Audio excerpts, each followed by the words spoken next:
We'll come up with an idea of how to actually build a shallow draft ironclad. And the Albemarle class is a class unto itself. And then we can take control back from the Union. Thank you all for being here, whether in person or online. I have to tell you, the whole story of Carolina Ironclads is a question of iron and time. And it is a very complicated story when we start to think about. Most people all know about this great ironclad, the CSS Albemarle.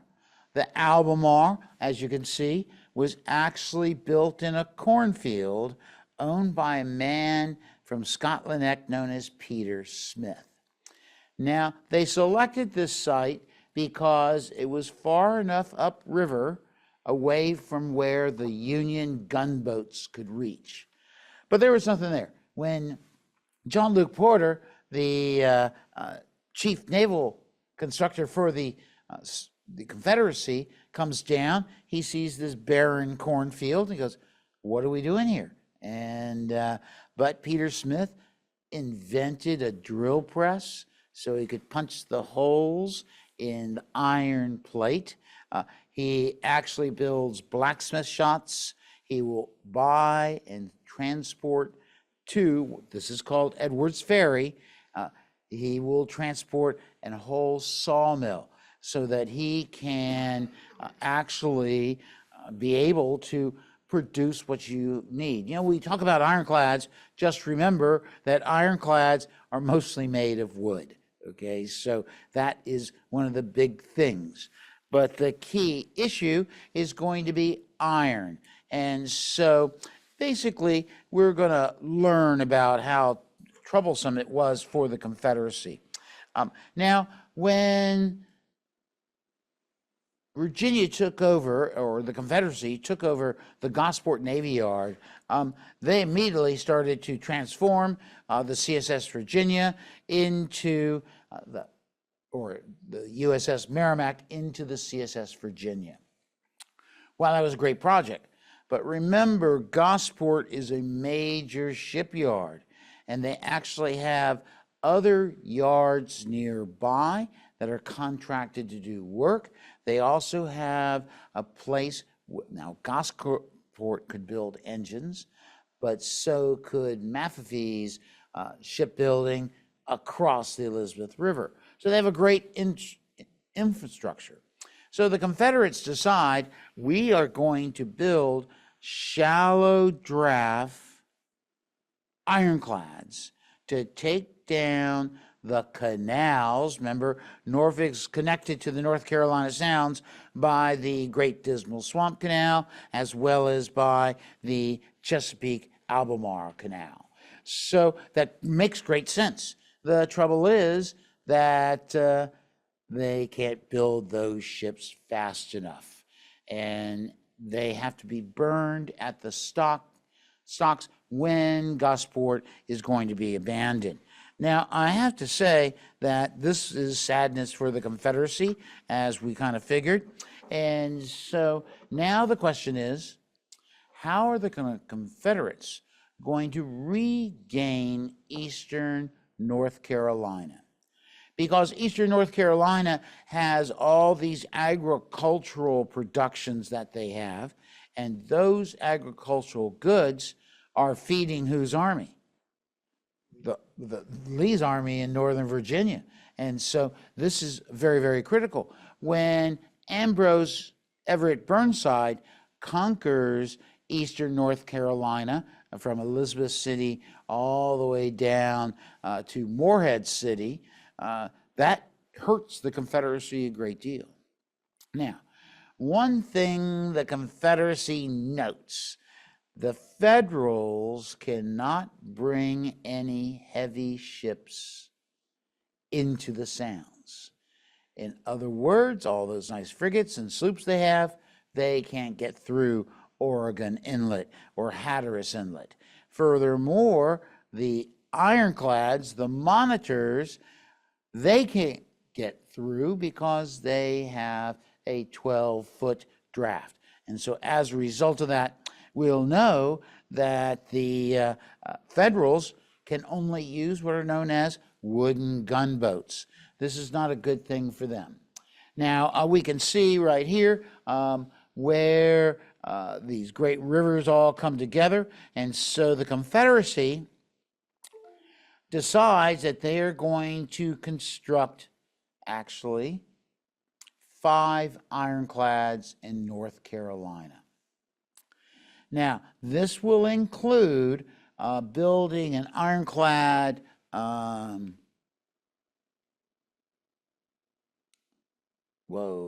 up this river near Scotland Neck and Halifax. Halifax actually became a Navy yard for the Confederacy, so it can come down here and get into the Albemarle Sound.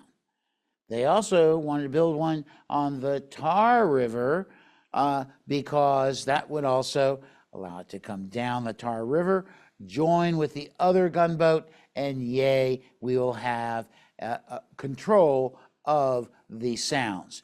You have control of the water in North Carolina, you control eastern North Carolina. Then we also decide, yes, we want to build one on the Neuse River.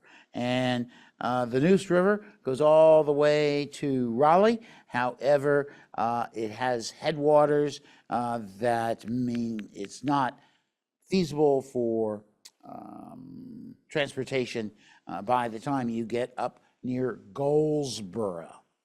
So they decide we're going to build an ironclad north of Kinston at a place called Whitehall, North Carolina.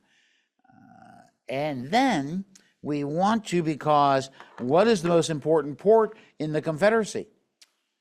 Wilmington, North Carolina. The big thing about Wilmington is it's got 2 entrances, right? And those 2 entrances, the new inlet and the old inlet, are shallow draft. So if you're a monitor at close to 12 feet in draft, you can't get in to the sounds, or the Cape Fear River in that case. So the Confederates said, we need to build ironclads, number 1, to protect the blockade runners before they leave.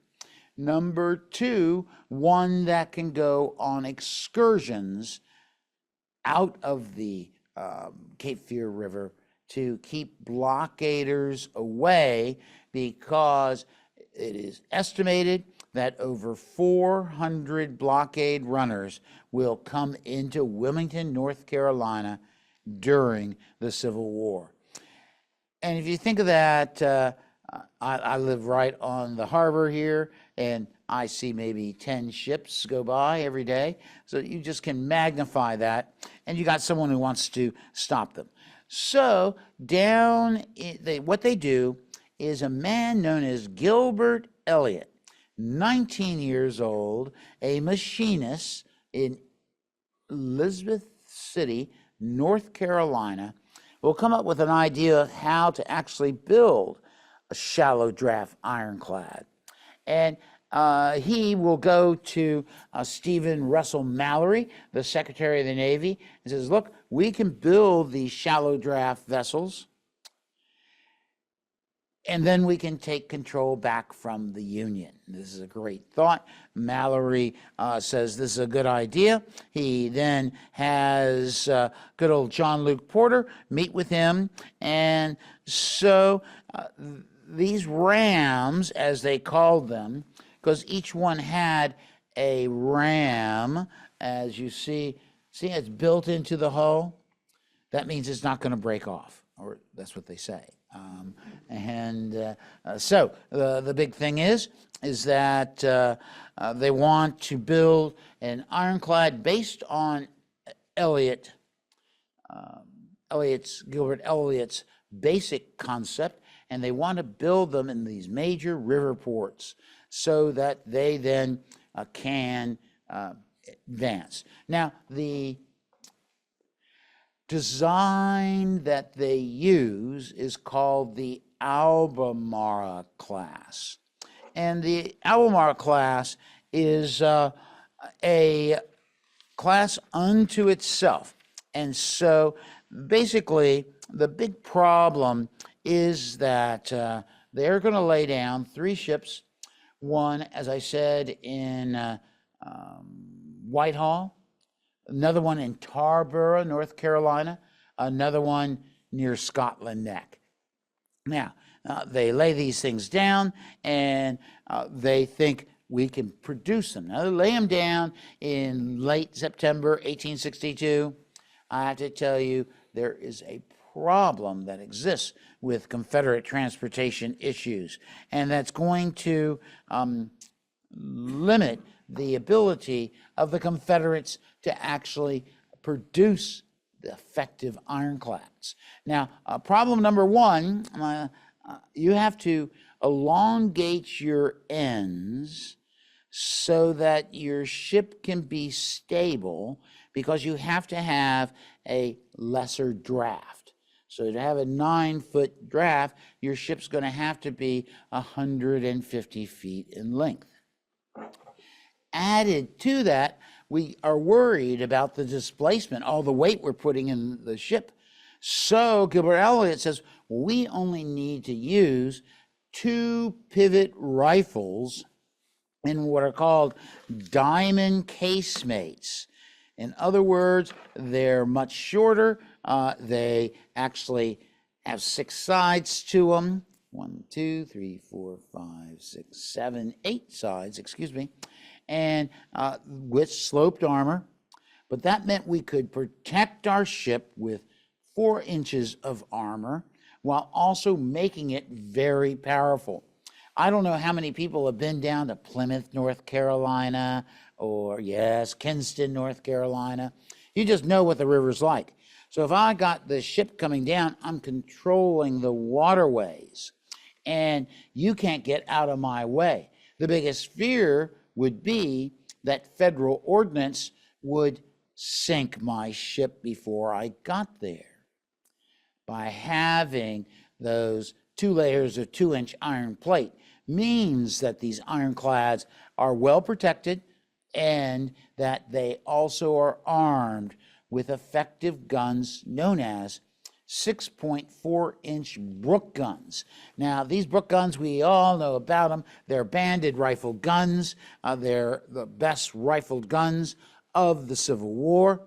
The Brook guns, they'll have 6.4-inch Brook guns on every one of the river ironclads that are going to be built. It's because those guns are lighter, right? You know, we got to worry about the weight we're putting on our vessel.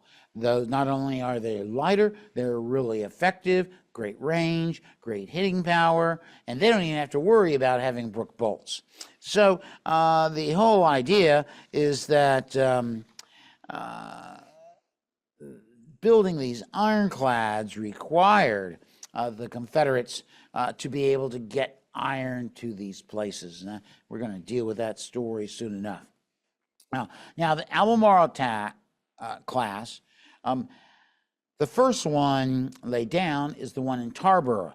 It never gets named because in December of 1862, the Federals come, and guess what they do? Or in July 1863, the Federals come, and what do? They burn the hull of the Tarboro. The Confederates don't have the resources to try and rebuild it, so boom, now they only have these 2 river ironclads they're building. The Neuse, which is being built way up at Whitehall, actually, Major General John G. Foster, commander of the Union Department of North Carolina, will decide he is going to attack Goldsboro. The big thing that capturing Goldsboro would mean that the railroad lines coming from the Deep South, guess what? They would be cut, and that would be disastrous for the Confederacy. So he tries to get up there. The roads are bad, everything, but they are able to shell from a distance the Neuse, which damages the Neuse, catches it on fire. Confederates put it out, and yet they are so desperate they have to keep building on the same frame. Now, the other one is going to be the Albemarle, and we know a lot about that. Now, actually, the Albemarle is fortunate because I got to tell you, the Confederate leadership in North Carolina is not very, naval leadership is not very good, primarily because they assign as commander of the North Carolina Naval District a man known as Flag Officer William F. Lynch. Now, Lynch enters the Civil War with a great reputation, I have to tell you. He explored the Dead Sea and the Jordan River and wrote these 2 books. Everyone said, oh, you're great. He was the devout Episcopalian. He was the ultimate gentleman. In fact, every night he would have many of his captains and other officers come to his cabin, and they would read Ivanhoe and recite other parts, you know. So it's like, wow, they're really believing in this glorious Anglo-Saxon world. Well, I have to say that he may have had those qualities, but he also was a very effective combat commander. Lynch is going to actually, during the Burnside expedition, fight with his little Mosquito fleet to try and stop the advance of the Union fleet. However, he will be defeated at the Battle of Roanoke Island and again at the Battle of Elizabeth City. They ship him out to Vicksburg, and he's the guy that will agree to Earl Van Dorn's orders to send the Arkansas into battle when it needed repair. Oh my gosh, that is terrible. And so they lose, the Confederacy, the Arkansas. So when there's no other Confederate naval units in the Mississippi region, what are you going to do? We'll send him back to North Carolina. And there he'll establish his headquarters at Wilmington, North Carolina. I have to say that this establishing his headquarters in Wilmington leads to all sorts of trouble. His Army counterpart is a man known as Major General William Henry Chase Whiting. Brilliant engineer. He's the guy that basically designs Fort Fisher, right? But the two don't like each other, and they can't get along. In fact, there's an argument about letting a blockade runner go. Whiting sends an armored guard and Lynch can't leave his flagship. And so finally he goes onto the dock and he uses a cane to move the bayonets out of his way. And so they have terrible correspondence between each other. Now, so I'm going to get to Lynch a little more. So hold on. I just want to tell you, here he is. There's a need for these ironclads, and yet he is not the man to make them happen. So the Albemarle would be 376 tons. Its length would be 152 feet, beam 34, draft 9 feet. They had 2 screws using 2 horizontal condensing engines, 2 boilers. They could make a horsepower of 400, right? And that's really powerful. They were all, as I said, armed with 6.4-inch Brook guns, and then they had a cast iron ram built into the hull. Now, actually, the Albemarle, the forward section of its casemate will be plated with 6 inches of iron. Okay, so you got to realize that's a tremendous advantage against wooden ships. Where you get to the Neuse, they can get 2 layers of 4-inch armor on it, but they don't armor the decks. They don't armor the hurricane deck, right, the top of the casemate. They leave just 2 inches of iron on the stern part of the casemate. They just don't have enough iron. As Benjamin Loyal will say, it's all a question of iron and time. Now, this iron is a really great need.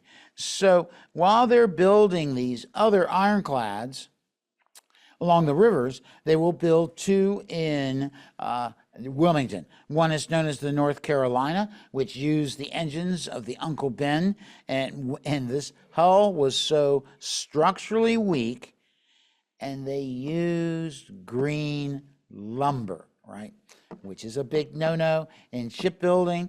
Not only is a no-no, there are these things called shipworms, and guess what they really like? Well, they like any type of wood, but they really love green wood. So this ship is actually going to become worm-eaten.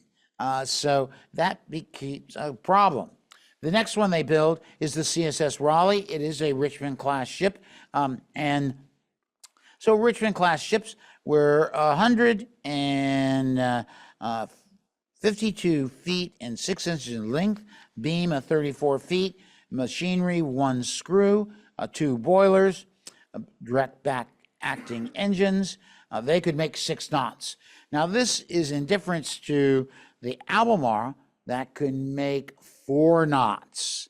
And you just think about that. In fact, one planter, as the Albemarle comes down the river, he said that was some critter passing by, you know, and so it would have been an odd state, belching smoke.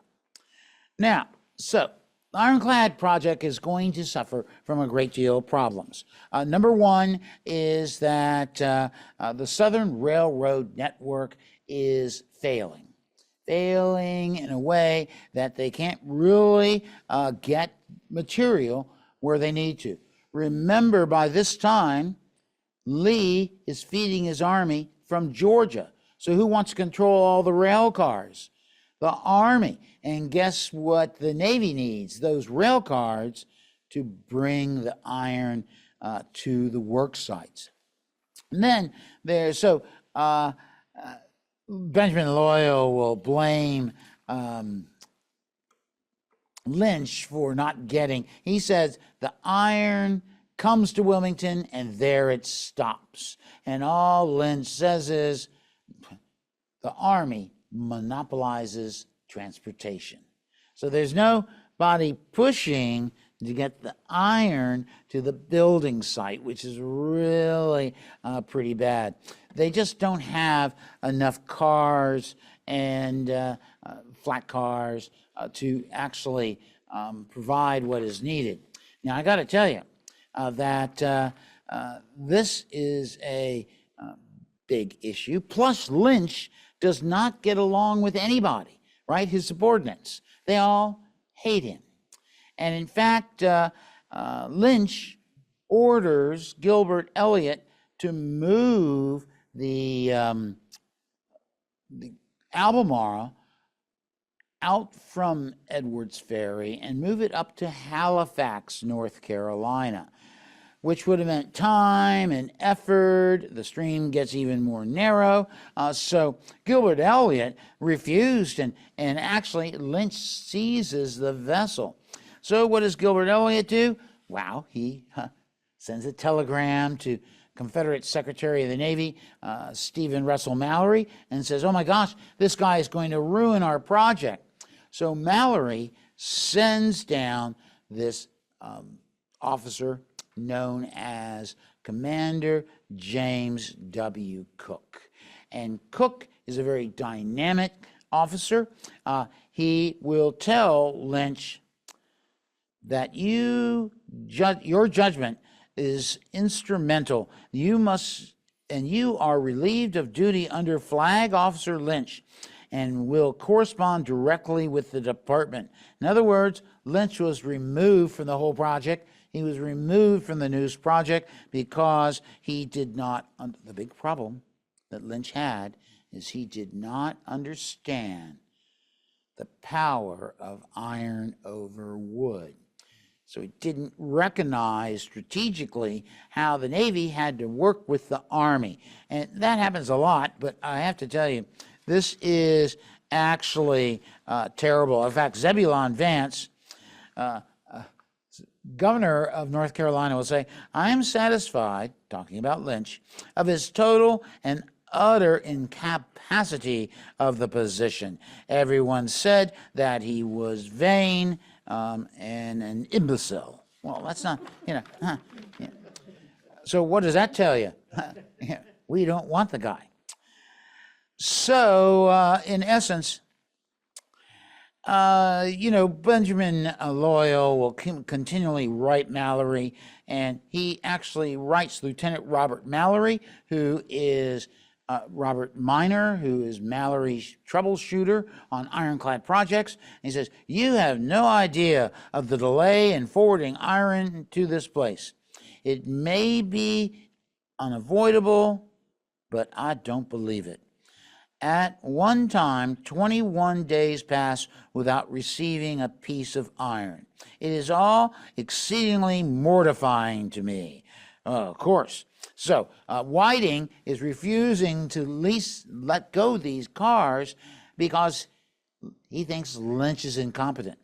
Just remember, one of the irons, I haven't told you yet, but the North Carolina that is built there in Wilmington has to be pumped every day to stop it from sinking. Okay, so you can just imagine Whiting knows about it. In fact, Whiting is going to say that so far the gunboats have caused more trouble, interfered more with government business and transportation, been bound up more, and accomplished less than any other part of the service. So they're looking at these ironclads that have great expense, and they're not doing anything. So then you have, where are we going to get the iron? And this is, so Gilbert Elliott goes throughout eastern North Carolina, getting every scrap boiler, bolts, everything he can, and they send it to Tredegar. Governor Zebulon Vance, who hates Jefferson Davis as much as he hates every Northerner, will say, I got iron, but you have to pledge you're only going to use the iron on ironclads being built in the South. And so he actually will take part of, he sends 400 tons of T-rails from the Atlantic and North Carolina Railroad because it was partially owned by the state of North Carolina. And he had that stipulation that it must be used on Carolina ironclads. He also added, in regard to the other boat in the Roanoke, I think you ought to furnish with iron from the Seaboard and Atlantic Railroad, which is principally the property, as I am informed, of an alien enemy. That's right. You know, pull up those rail lines that are leading to places like Beaufort because the Confederates can't use them anymore. And so when he says alien, he was talking about the Union soldiers dressed in blue, little green ones, running around. I don't know. He was not very good. So the big thing is that they send the iron up to Richmond. Tredegar, building cannons, everything like that, then turns it into iron plate. Then they have to bring it back down to North Carolina. In fact, the railroad system is so poor that the iron doesn't get there. Workers are waiting. In fact, one Confederate captain said, I furnish good ship carpenters, and the Navy keeps the workmen waiting for materials and drill them endlessly. So, in other words, we have these lags in time. No one is making these Carolina ironclads a priority.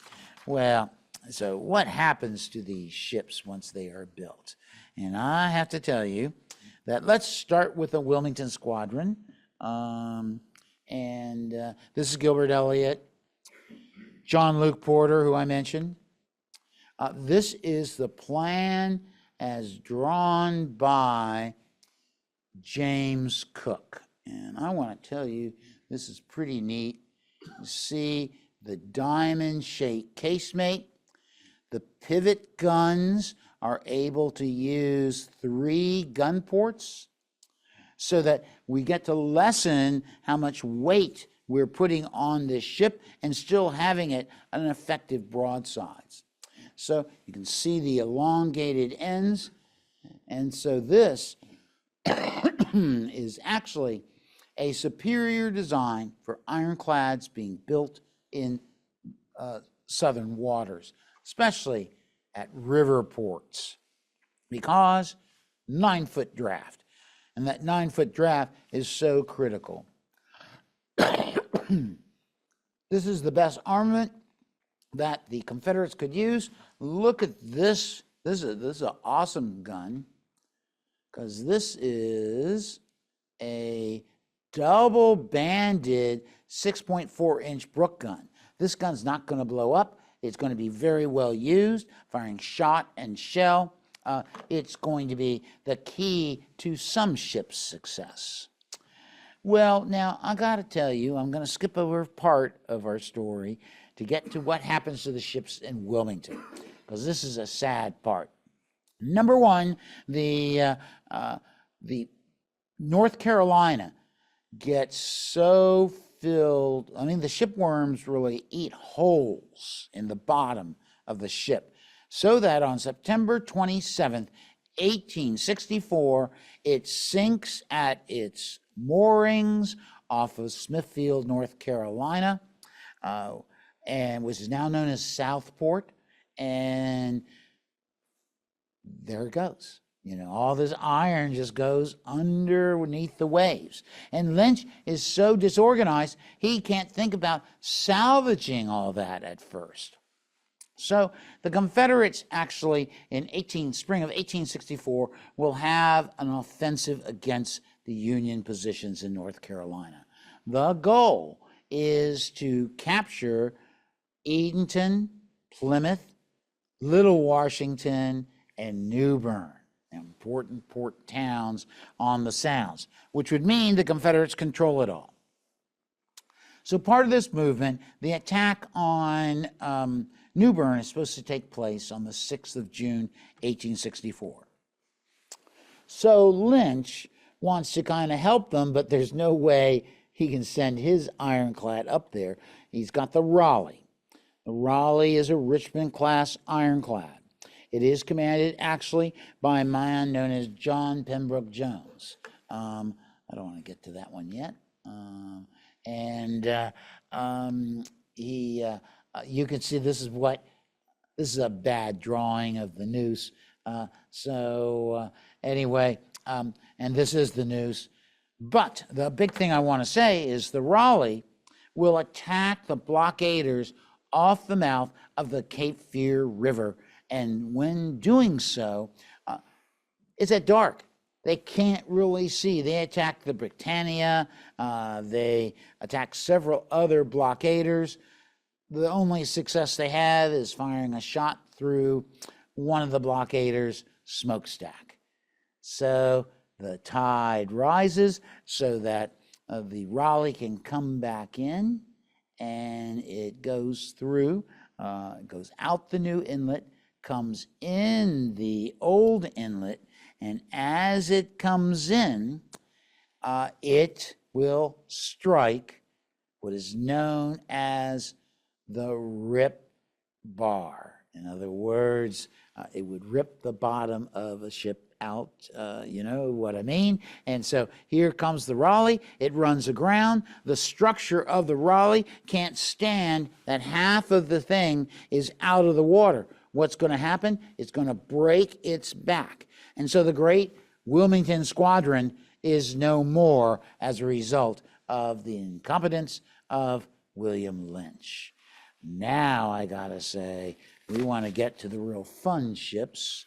I think they're all fun, but so here we have the Neuse. The Neuse is Going to be commanded by, as I said, Lieutenant Benjamin Loyal. The big thing is that it's just like the Albemarle.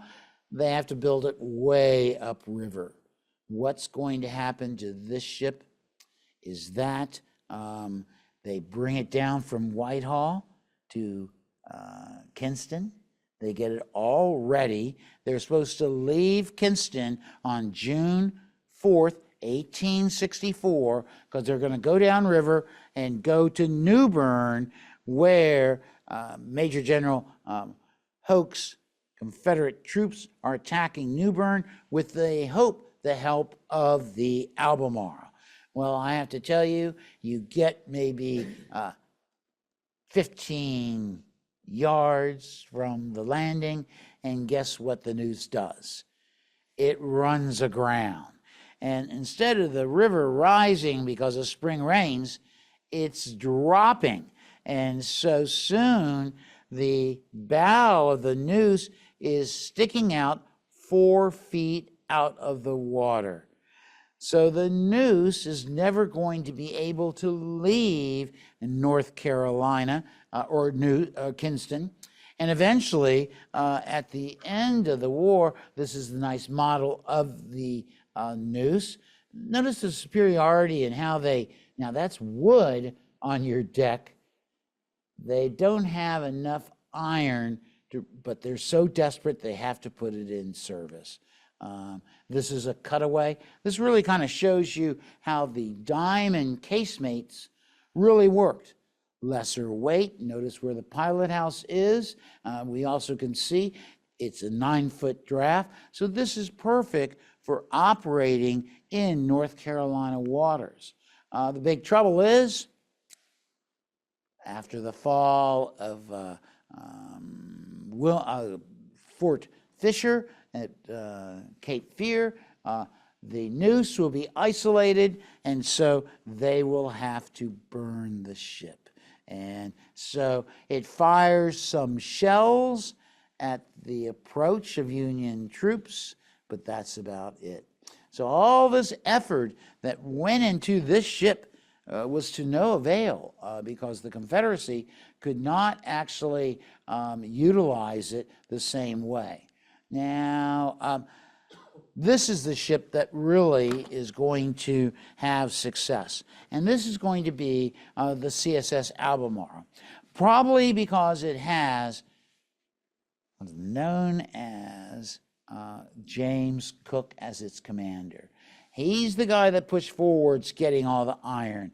He's the guy that will actually go to Richmond and push forward the making of plate. And in that area, the only place you could get rolled plate is from Richmond. Now, they have another place you can roll plate, which is Slocum and Markham in Atlanta, and then you can roll plate at the Selma Naval Works. They send their iron to Alabama Ironclads. Slocum and Markham actually sends iron to Savannah as well as Wilmington. So it just so happens on the afternoon of April 16th, the Albemarle is going to pull away from its dock and goes downriver. Now, I'm going to tell you that the ship goes 4 knots. It breaks down once by a broken crank pin. You know, Gilbert Elliott is actually the builder of the engines. He's on board. They're towing a scow that has blacksmith tools and forge and everything on it because they knew that engine may not make it. So it broke down once, then it broke down again, and so they're supposed to be part of the attack on Plymouth on April 19th. Cook promises Hoke, I'm going to make it there, and so what is going to happen is that finally Cook gets his ship going, and it nears Plymouth in the early morning of April 19, 1864. And there are two Union gunboats there, the Miami and the Southfield. And they're commanded by a man known as Lieutenant Commander Charles Flusher. And so he knows the Albemarle is coming down the river because they got scouts. They see this turtle in the river coming down, right? That's what they actually call it. And so Flusher decides to get a hawser of heavy rope and ties between his two vessels, and then he moves them at full speed towards the Confederate ironclad. The concept is I'm going to catch the Confederate ironclad in a rope, right? I'm going to hold them in place, and then I'm going to bombard them with my cannons, and we'll win the day. Well, Cook sees what's happening. He will veer his ironclad so that it nears the Miami and bounces along the side of the Miami and then sticks its prow, its ram, into the side of the Southfield. Southfield begins to sink right away. You can imagine water's coming into the gun deck of the Albemarle because, this is a heavy weight of the Southfield. The Southfield finally will slip off the ram. The Albemarle then turns on the Miami. Meanwhile, the Miami is a New York ferry boat, okay, that had been converted to what's called a double-ender gunboat. So what's going to happen is basically Charles Flusher is going to fire this 100-pounder Parrott. He's right near the Albemarle. I mean, it's like almost point blank range. He'll fire his gun. He forgot to fix the fuse. Okay, and so the shot hits the casemate, bounces off, and twirls up into the air and drops right at his feet, and then explodes.